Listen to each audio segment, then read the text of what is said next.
We have discussed syntax in the last video and today we are going to discuss the next some points. एक मैंने आपको last video में बताया था कि he walks as if, right? जैसे बताया था मैंने कि he walks as if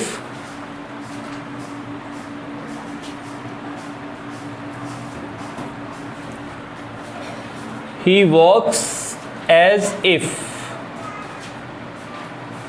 he were a prince. ठीक है भाई, समझ में आया ये वाला? मैंने बोला था he walks as if he were a prince, कि वह ऐसे चलता है मानो कि प्रिंस हो. ओके, अब सपोज करिए कि यहां पे ये कौन सा दिया हुआ है, ये आपका दिया हुआ है प्रेजेंट का, राइट? अगर यहां पे ये कर दिया जाए he walked as if, he walked as if he, अब यहां पे वर्क के स्थान पे क्या हो जाएगा, हैड बीन अ प्रिंस. जो पेपर सेट तुम उस दिन कर रहे थे एसएससी वाला, उसमें यही कॉमन एरर थी दी हुई, राइट? कि यहाँ पे उन्होंने यहाँ पे पास दिया हुआ था और यहाँ पे पास जब होता है तो यहाँ पे बर नहीं लगेगा, फिर क्या लगेगा, हैड बीन लगेगा. समझ में आ गई ये वाली बात? Clear?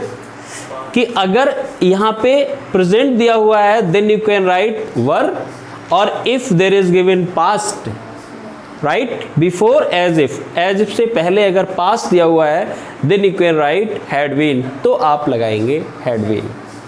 Got it this point? ये पॉइंट समझ में आ गया? जैसे कॉमन एरर जितनी भी होती है कंपटीशन में, कॉमन एरर्स हो, फिल इन द ब्लैंक्स हो, राइट? या फिर उसमें ये हटाना हो ऑप्शन की, 4 ऑप्शन में से कौन सा ऑप्शन सही होगा या नो इम्प्रूवमेंट होगा, इन सब के लिए आपको सिंटैक्स का पढ़ना बहुत ज़रूरी है. सिंटैक्स का मतलब यही होता है कि when you are writing the structure in a correct form, आप करेक्ट फॉर्म में स्ट्रक्चर को लिखें. अब जैसे सपोज करो कि थोड़ा सा आपको ये बता दूं, जैसे ही लिखा हुआ है, राइट? वी लिखा हुआ है, राइट? अब लिखा हुआ है राम एंड श्याम, राइट? अब सपोज करो कि अगर इससे हमें कोई सेंटेंस बनाना होगा तो हम क्या बनाएंगे? देखो, एक तो इसके साथ वी कैन यूज इज, एक तो इसका प्रयोग कर सकते हैं, पास्ट में बनाए वॉज का प्रयोग कर सकते हैं, राइट? प्रेजेंट परफेक्ट बनाए तो हैज का प्रयोग कर सकते हैं, राइट? इन्हीं का प्रयोग तो कर सकते हैं. तो अगर आपने ही लिखा तो ही के साथ आप ये कर दो कि he was in the market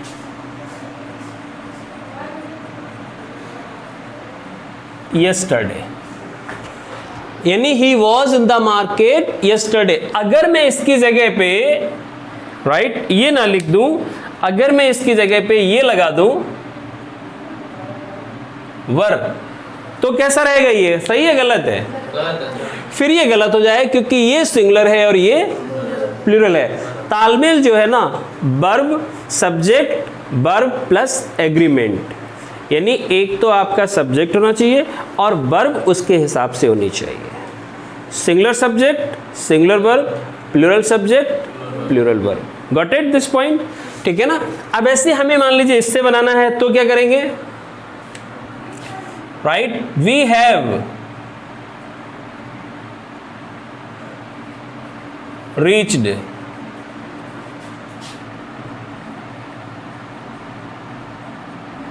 the party, we have reached the party. अब हम इसकी जगह पे, वी की जगह पे, कई बार you are doing the exercise and in common errors you found this mistake is there. कई बार आपको ये मिस्टेक मिली, राइट? कि यहाँ पे बी लिखा हुआ है और यहाँ पे उन्होंने कर दिया हैज. अब ये वी है, ये प्लूरल है, और ये है सिंगुलर वर्ब है, तालमेल कैसे बनेगा? एक पहिया छोटा एक पहिया बड़ा आप गाड़ी में लगा दो, you can make a proper alignment. क्या आप प्रॉपर अलाइनमेंट बना सकते हो? अलाइनमेंट जानते हो? बैलेंसिंग, प्रॉपर बैलेंसिंग नहीं बनेगी। तो ये गलती है यहाँ पे, ठीक है ना। ऐसे है राम एंड श्याम। अब राम एंड श्याम को दोनों को अगर मिलाकर लिखे तो आप लिख देंगे दे। राम एंड श्याम अगर दोनों को मिलाएं, दो बंदे हैं, तो इन दोनों को अगर हम बाद में यूज करें प्रॉपर नाउन, तो उनके लिए प्रॉपर नाउन यूज करेंगे। क्या यूज करेंगे? ठीक है ना, दे, मतलब प्रोनाउन यूज करें तो इनके लिए, राइट। तो they are doing their study. अब ऐसे हम इसके पहले भी अगर यही लगा सकते हैं कि Ram and Shyam were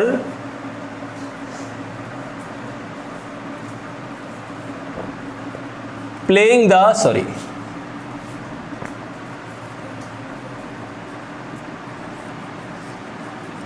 chess. सही है, Ram and Shyam were playing the chess.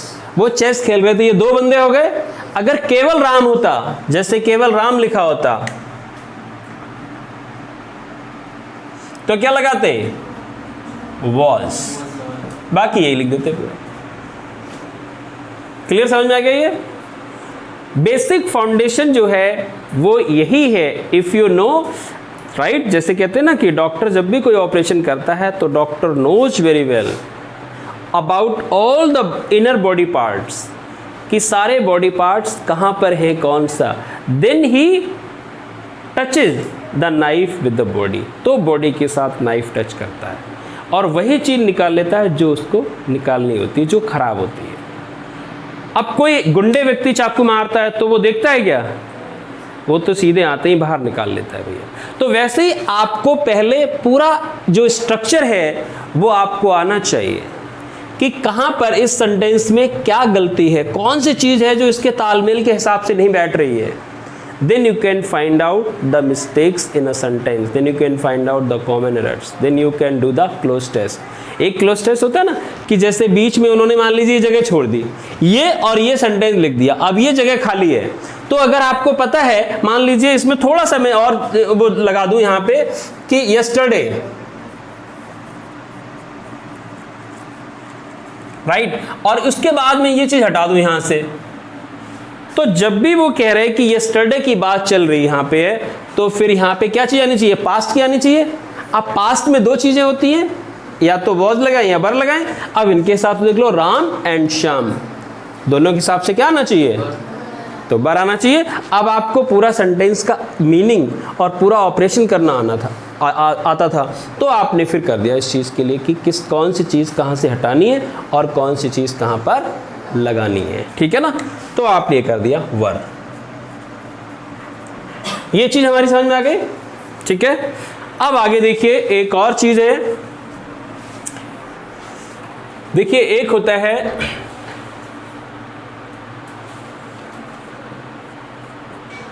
Little, a little,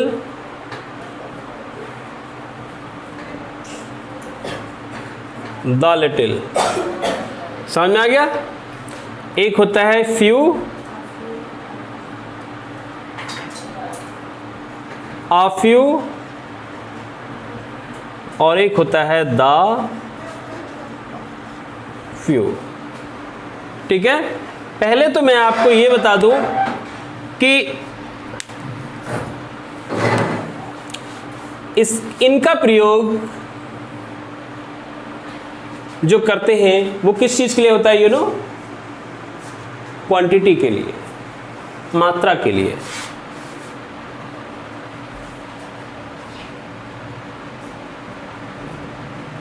quantity, मात्रा।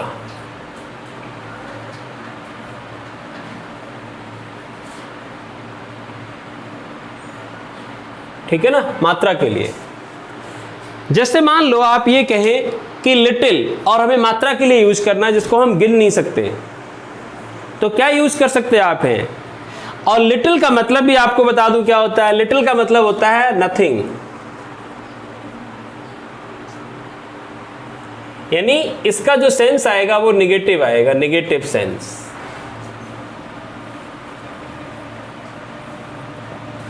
डन। इसका क्या आएगा, निगेटिव सेंस आएगा इसका।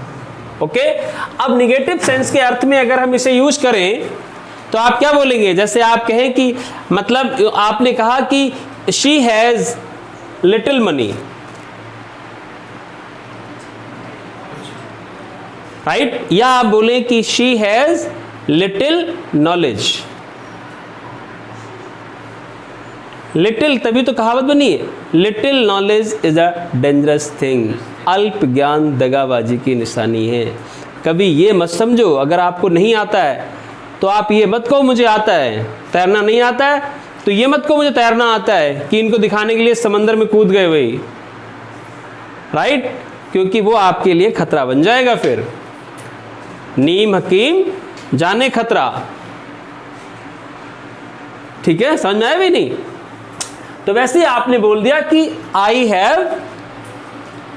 हैव लिटिल मनी या शी हैज लिटिल मनी, लिख दो she has little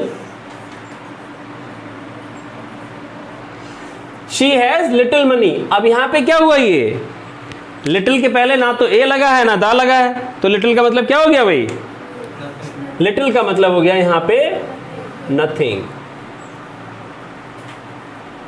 okay, clear हो गया। या फिर आप इसको ये भी लिख सकते हैं कि आई हैव लिटिल नॉलेज, या एनीबडी हैज, किसी बंदे को भी आप बोल सकते हैं कि ही हैज लिटिल नॉलेज। समझ में आ गया।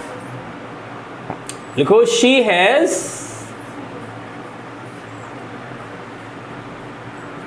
लिटिल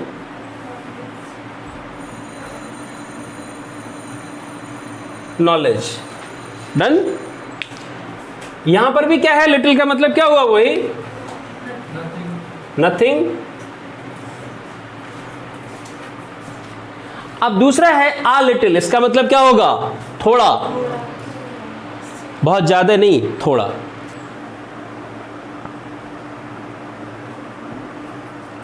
थोड़ा। अब मान लीजिए हमें इसे यूज करना है कि आपने कहा कि पैसे हैं लेकिन बहुत ज्यादा नहीं भाई। जैसे इन्होंने कहा पिज्जा की पार्टी दे दो भाई, तो इन्होंने कहा पैसे तो हैं मेरे पास लेकिन इतने नहीं है इतने में पिज्जा आ जाए, इतने नहीं है जितने में पिज्जा आ जाए। तो आपने कहा कि I have a little money. मेरे पास पैसा तो है but I don't have so much money कि by which I can purchase pizza for you. इन्होंने कहा मेरे मुंह में पानी आ रहा है भाई, राइट, मुझे तो खाना ही खाना है। ओके, तो आपने कहा थोड़ा मेरे पास है थोड़ा तुम मिला लो, right. I have a little money, यहां पे लिटिल का मतलब क्या हुआ, some money.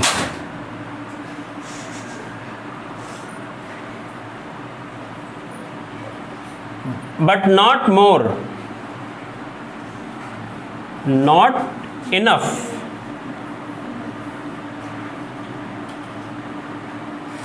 not enough to purchase purchase anything,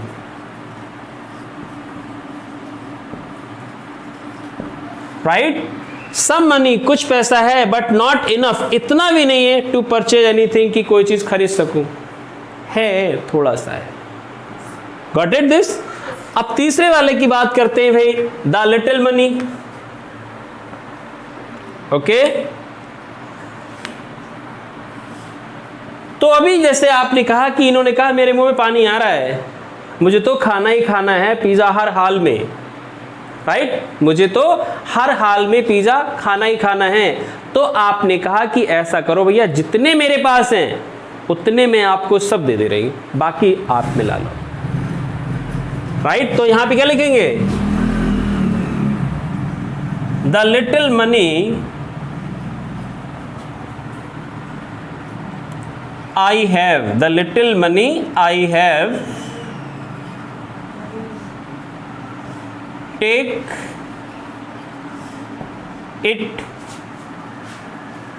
all, right. तो आपने कहा कि खाना ही खाना है, तो आपने कहा भाई मेरे पास जितना है द लिटिल मनी, राइट। यहां पे आ जाएगा द लिटिल मनी, जितना भी मेरे पास है सब ले लो आप, ऑल। जब ऑल की बात करें वो भी बहुत ज्यादा नहीं होगा। When you are talking about all the money you have in your pocket and you are giving to someone, कोई पूरा का पूरा दे दीजिए आप, लेकिन वो भी ज्यादा ना हो, लेकिन लगाएंगे क्या, द लिटिल, जितना भी है सब ले लो भैया। I have the little money I have, take it all, सब ले लो, राइट। या आपने कहा कि I have spent all the money I had in the fair और एग्जीबिशन, मैं एग्जीबिशन में गई, जितना पैसा मेरे पास था मैंने सारा खर्च कर दिया, लेकिन बहुत ज़्यादा वो भी नहीं था। तो लिख दो आई have spent, sorry, I have spent the little money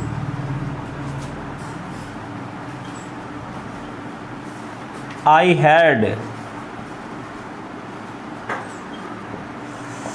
sorry I had लिखेंगे यहां पे, ठीक है ना। यानी जितना मेरे पास था, लिटिल मनी का मतलब होता है whatever,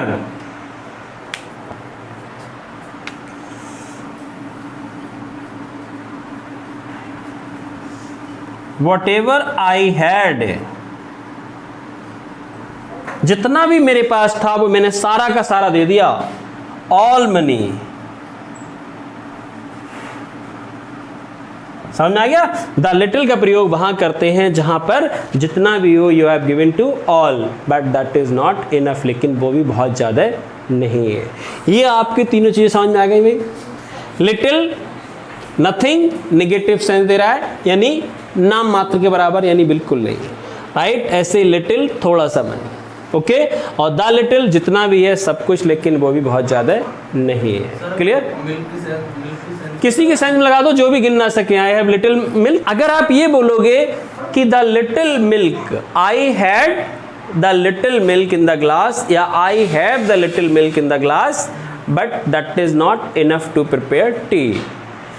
ग्लास में जितना है सारा का सारा दूध ले आओ आप, लेकिन वो भी इतना नहीं है कि हम चाय बना सकें। मैंने कहा नहीं कि जिन चीज़ों को यू कैन नॉट काउंट, आप गिन नहीं सकते हो, उनके पहले यू कैन राइट दिस, आप इनको लगा सकते हो। समझ में आ गया ये बात तो हमारी क्लियर हो गई। अब देखिए फ्यू का मतलब पहले तो ये है कि जो फ्यू है वो भी हम किस चीज़ के लिए यूज़ करेंगे। जो फ्यू है ये हम उस चीज़ के लिए यूज़ करते हैं जिसको हम गिन सके, can be count, okay, can be count.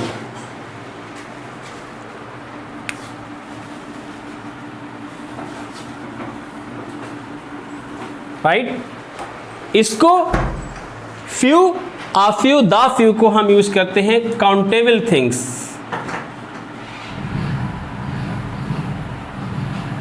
Countable things, right. Before countable लगा दो, बिफोर काउंटेबल थिंग्स के पहले हम इसका प्रयोग करते हैं, राइट। समझ में आ गया भाई।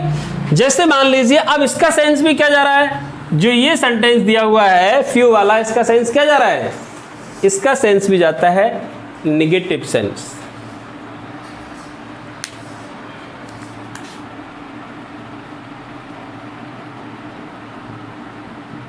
निगेटिव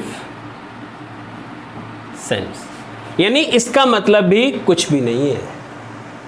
अब आप बोले कि मैदान में देख के आओ कितने बच्चे खड़े हुए हैं, आप गए, आपने देखा कोई तो दिख नहीं रहा है, या एक लग रहा है तो वो लड़के जैसे, मतलब है नहीं, कोई कंफर्म नहीं है कि कोई बच्चा ही है या कोई स्टैचू वहाँ पे रखी हुई है, कोई भी चीज़ है।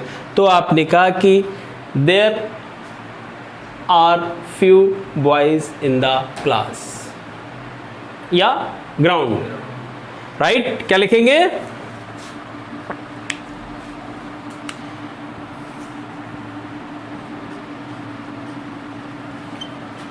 There are few boys in the ground, right? There are few boys in the ground. जब फ्यू लग गया तो इसका मतलब हो जाता है कि नो बॉय, कोई भी नहीं था वहां पे, राइट? No boy.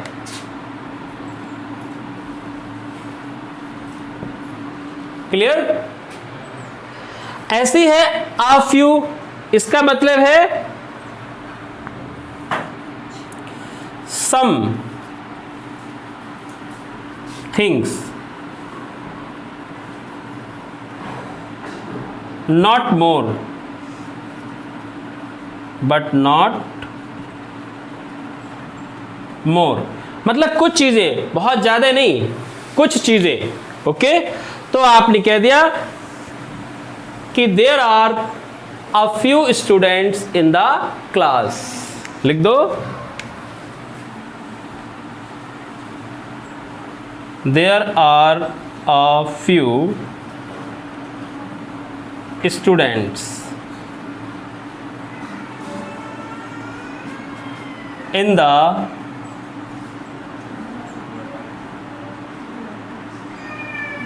क्लास। ठीक है ना?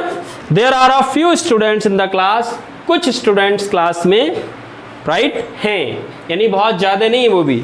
और एक है द फ्यू, यानी जितने लड़के हैं सभी, या जितने स्टूडेंट्स हैं सभी, राइट, या जितने पेड़ हैं सभी, जितने कोई भी चीज है काउंटेबल, राइट? तो आपने कहा कि India has, right, India has the few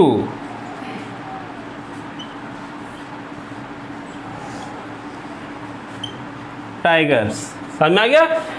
India has the few tigers, India में फ्यू टाइगर्स हैं, यानी जितने भी लगा लो सब अगर आप गिन लोगे वो भी बहुत ज्यादा नहीं है। समझ में आ गया? ये फ्यू, आ फ्यू और द फ्यू। फ्यू का मतलब है नेगेटिव सेंस, आ फ्यू का मतलब है समथिंग्स बट नॉट मोर, चीज़ें हैं ज़्यादा लेकिन बहुत ज़्यादा नहीं है। और ऐसे ही द फ्यू का मतलब है India has the few tigers, if you can count all the tigers but still you can not found they are the more tigers. समझ में आ गया? तो आज हम लोगों ने कुछ ऐसी चीज़ें सीखी हैं कि when you are going to appear in a interview, right, sorry, in competition, then if you can use these things, so you can make your grammar something up to the next level. You can make your common errors correct is there, you can fill the clause test and fill in the blanks, and also you can do the paragraphs, right? So keep all these things in your mind and do more and more practice, and if you get stuck anywhere, any problem, then we can solve in the next video. Till then, goodbye and good night.